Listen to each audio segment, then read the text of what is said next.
Conda here once again.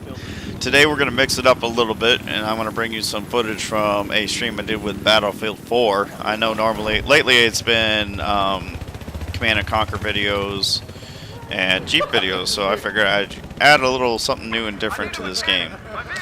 And this game, actually, I was teaming up with my friend Ungodly Rampage, getting ready to play some Battlefield 4. We haven't played it in a very long time.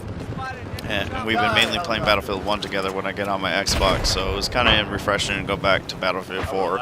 In my opinion, is superior to BF1 because I cannot stand the game model to BF1. But I'll go into that a little later. But today in this video, I decided to challenge myself a little different. And I love the Phantom Bow, so I want to try to get majority of my kills with Phantom Bow. As you can see, I'm actually a little rusty. I do manage to get a kill here, but got killed shortly after I got it. But it seemed to be a common theme for me, and at least this match particularly, I would get a kill or two, and then end up getting killed shortly after. But that's kind of happens when you rush the objective with a bow, and it's just you and your friend kind of holding it down. You can't really rely on your rest of your team too well. But anyway, I actually had a lot of fun. Ungodly, for the most part, I guess, had fun. But he apparently didn't have too much fun, because as soon as I got off this night, he went back to Battlefield 1. So that seems to be more of a game he prefers himself. But like I said, I was doing this for the Phantom Bow challenge. I used my pistol and grenades, obviously, but I didn't use any rifles or anything. And I usually, when I use my pistol, I try to use the bow first, but if I miss the shot, I try to get, or if I hit him and not kill him, I try to finish him off with the bow.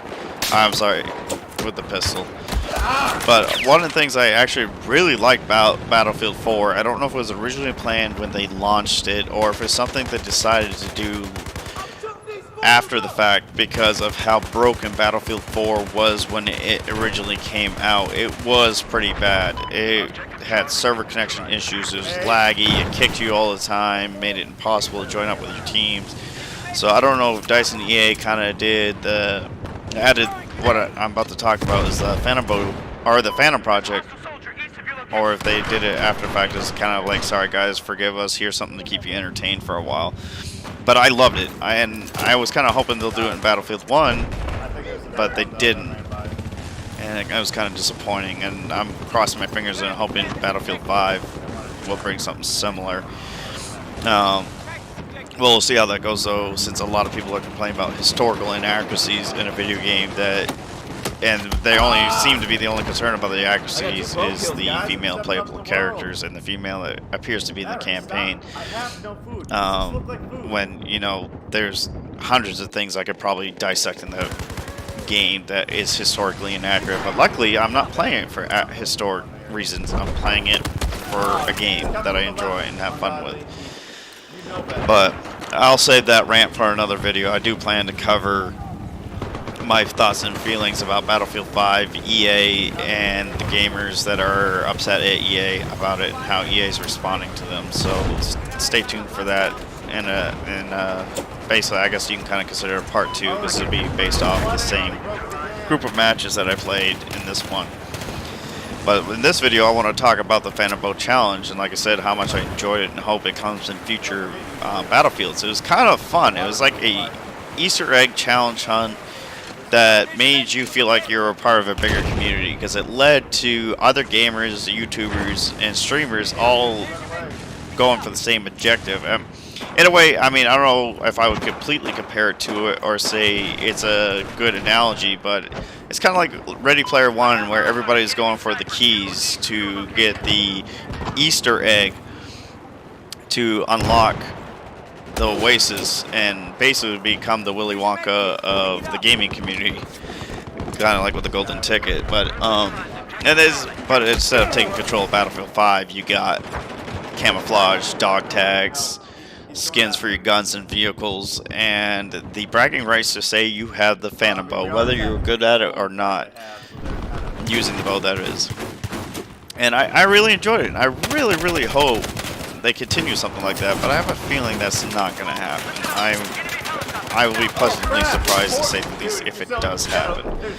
Like I said, though, like the whole community involved. It was forum posts, tips and tricks, dedicated servers, YouTubers, streamers alike, all dedicated trying to figure this out. And sometimes, because EA would give you hints at how to unlock the next stage of the Phantom Project, they wouldn't come out and say it. And building up to it, you found Easter eggs on different maps and stuff, like documents and maps and photos and pictures, and some people were even decrypting beeps from security cameras.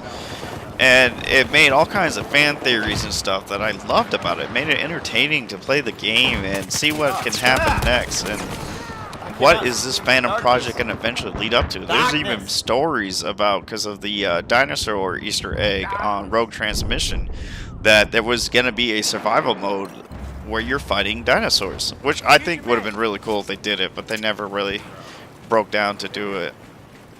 Actually, I think that might have been Battlefield 3, because I think one of the maps in Battlefield 3, they had like Triceratops and Stegosaurus standing on a map, and they had something else that made them think about a dinosaur. But like I said, it led up. Yeah, I mean, I thought that when I heard the T-Rex roar for the first time on Rogue Transmission, it's like, are they going to have a dinosaur survival mode like they talked about in Battlefield 3? But as we eventually saw, that was just some stuff having fun with the players, kind of like with the Megalodon and part of the Levolution and stuff. And the Phantom Project led up to this bow. And there's a lot of, like I said, there's a lot of content out there how to unlock it. So if you're interested, I know GameRant had an article about this, and they mentioned JackFrags, which is who I actually watch most of the time to figure out how to unlock the Phantom Bow myself, and got a lot of these little Easter eggs that were being found while people trying to code them and see what EA and DICE were planning for Battlefield 4. But their article's pretty good. I include a link in the description, and for the article in JackFrags' video. I know it's kind of irrelevant. This is years down the road. People are more excited about Battlefield 5 or more pissed off about Battlefield 5 to probably care about something like this. But for those who like me and like to be a little nostalgic and maybe have not unlocked the bow, and maybe I can give you guys a chance. I'm not going to do a how-to video myself because, I mean, like I said, it's been done already. I'll just provide links in the descriptions for the best ones I will see. This video is just about me having fun playing with the bow. When I first unlocked it, it was a lot of fun to play with, and I was decent at it. I went positive majority of the time in my KD. I mean, granted, when I play Battlefield, I'm not about the KD. I play Battlefield for the objectives. If I want a KD, I play games like Call of Duty. I was a little upset when they added a team deathmatch mode to Battlefield, because to me, again, I'm not playing Battlefield to go around and kill people. I'm playing Battlefield to do the objectives, to get the whole Battlefield experience, like that was started in 1942, Battlefield 1942, which is by far, to me, still the best Battlefield. I know some people can disagree and say you're just doing it because it's the old and the original, but that's not the case. The reason why I think it's the best is it relied a lot on just gameplay. It wasn't so much about all the cool features and different game modes. You had vehicles from World War II. You were the Americans or the British attacking the Germans, or Nazis, as they were called, because that's actually what they were called. And you got your Panzer tanks, your Tiger tanks, your Shermans, your B-17s, your P-51 Mustangs. You did a Normandy invasion. It was cool. I mean, I remember when I was a kid, I was fascinated. I saw a video of a B-17 getting ready to take off, and people just load right up on the wing of the B-17 and jumped off the wing and parachuted to different points on the map. It was like cool for me to think that was something that was possible in a video game. I'm going to pause right here. This part really pissed me off. I was getting ready to throw a grenade, and somehow bamboo bushes can stop a grenade from going through and killed me. It baffles me. I mean, Battlefield's not the only one that's had issues like this. I remember in War Thunders, there's some issues that stop rounds from hitting tanks that I couldn't understand, and even if it was supposed to be a high explosive round that explodes on impact, but I digress. Um, but like I said, that seeing that in Battlefield 1942 was amazing, and I couldn't wait to get that game and play it and do things like that. But they kind of strayed away from that. They went to more of, I know it's kind of more of considered of a casual gamer kind of thing, but they went more toward the appeal to people that were more worried about getting kills and then doing the objectives, as far as I'm concerned. Making it so you can't spawn an aircraft on the ground except for helicopters. The aircraft, like jets, spawned in the air automatically, so you couldn't do cool things like getting on top of a jet and having your friend fly you over to a point so you can jump out. I mean, yeah, you got helicopters you can jump out, but that's not as cool. I mean, come on, dude. Loading up on a wing of a B-17, an aircraft meant to be bombing, kind of acts as doubles as a troop transport. I mean, yeah, and there you go, guys who complain about historical inaccuracies. Think about that from Battlefield 1942. Yeah, I'm probably gonna get some hate and dislikes for that, but it just blows my mind. I gotta stop because this video is about the Phantom Project and not so much about Battlefield 5. Like I said, though, it was really cool to do things like that. And I remember in like Modern Combat when it came out on the Xbox, you can go over there and load up and get into the enemy spawn and put C4 and landmines on their vehicles and watch them try to take off and kill them before they get to do anything. And some people would be like, well, that's just stupid and it was no fun. But no, if you were smart, you could have avoided it. But instead of being smart, they whined and complained so they wouldn't be in the game anymore. And that is just retarded to me. It's just, there are some things I'll admit that don't belong in video games that do make the game broken. But sometimes you got, I don't know, we're in a society where everything's handed to us at this point, and the creativity and ingenuity has gone out the window, as far as I'm concerned. And maybe I'm just being bitter, but I mean, I am being bitter because that was the Battlefields I liked. Things like that about I like. I mean, don't get me wrong. Battlefield 4 was really cool. You could still sneak over and set, like, when you capture a point and a spare attack helicopter spawns in, instead of flying in it, load it up with C4 or landmines and wait for the enemy to take it. So you still could kind of do it, but it was not as easy because then you got to kind of let the enemy take the point or hope your teammate doesn't get the helicopter before the enemy comes over. So, but anyway, to get back to the Phantom Project, I'll cover more about different battlefields and what I hope and don't for Battlefield 5 in my next video. But like I said, in the Phantom Project, it was really cool getting the dog tags and unlocking camouflages while I was doing the dog tags, and you can wear the dog tags. Then you had to not only do that, but wear the right combination of dog tags with three other players, and find where this elevator was on Hangar 21 in the new DLC, one of the DLC maps, so you can unlock the Phantom boat. And if you didn't do it right, everybody died. And it was a struggle just to get the dog tags alone, because obviously they spawn randomly in the DLC maps, and each DLC had their unique dog tag you had to find. And most of the time you're doing this while in an active game where people are actually trying to do objectives or just getting kill hungry. I botched this shot horribly, but I took the opportunity to get a nice kill, so I'm not going to complain too much. I'm lucky you didn't hear the arrow go by his head and turn around.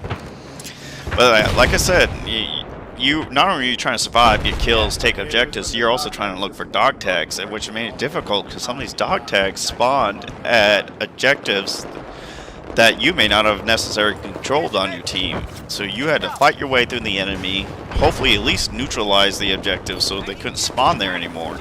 But you still had to run the risk of the enemy being a little upset that you just took their spawn, their flag, so they're going to come in and try to take it back. This was embarrassing. I should have known the guy was swimming behind me. Anyway, like I said,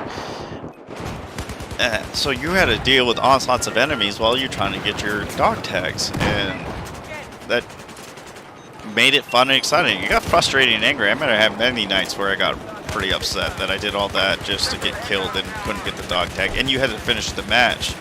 And I had some issues. I think I've disconnected when I had a dog tag, and I couldn't keep it because it disconnected before the match ended. I think it was maybe 1 or 2 dog tags that I